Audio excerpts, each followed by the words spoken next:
Polling booth की जानकारी ना देने पर आयोग नाराज हुआ। इसको लेकर के मुख्य चुनाव आयुक्त ज्ञानेश कुमार की ओर से नाराजगी जताई गई कि कैसे पर्यवेक्षक हो, कैसे ऑब्जर्वर हो। बताया जा रहा है कि इस दौरान दोनों के बीच में बहस हो गई। इसके बाद ही आयोग ने अनुराग को पर्यवेक्षक पद से हटा दिया और वापस भेजने का निर्णय कर लिया गया।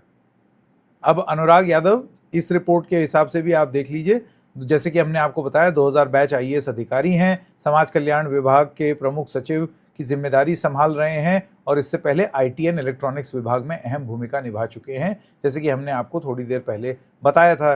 चुनाव आयोग के पत्र में आधार पर प्रदेश सरकार उनसे लिखित स्पष्टीकरण मांग रही है। जवाब संतोषजनक न होने पर विभागीय जांच भी बिठाई जा सकती है।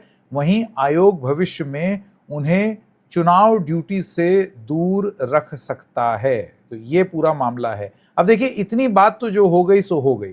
जैसे कि मैंने आपको इनका एक इतिहास भी बताया और आप जानते हैं कि वो पूछ एआई वाला मामला अभी एक रिपोर्ट में आपने देखा था।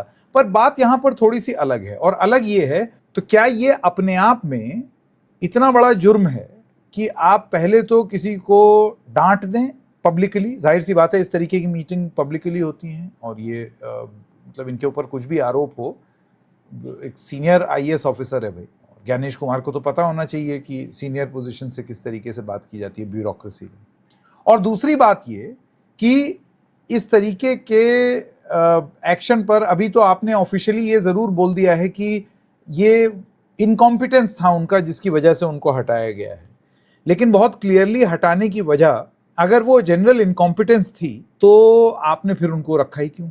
तो पहले आपने रखा, क्या सिर्फ संख्या न दे पाना, एकदम से पोलिंग बूथ ना जानना, ये अपने आप में इनकॉम्पिटेंस का प्रतीक होता है?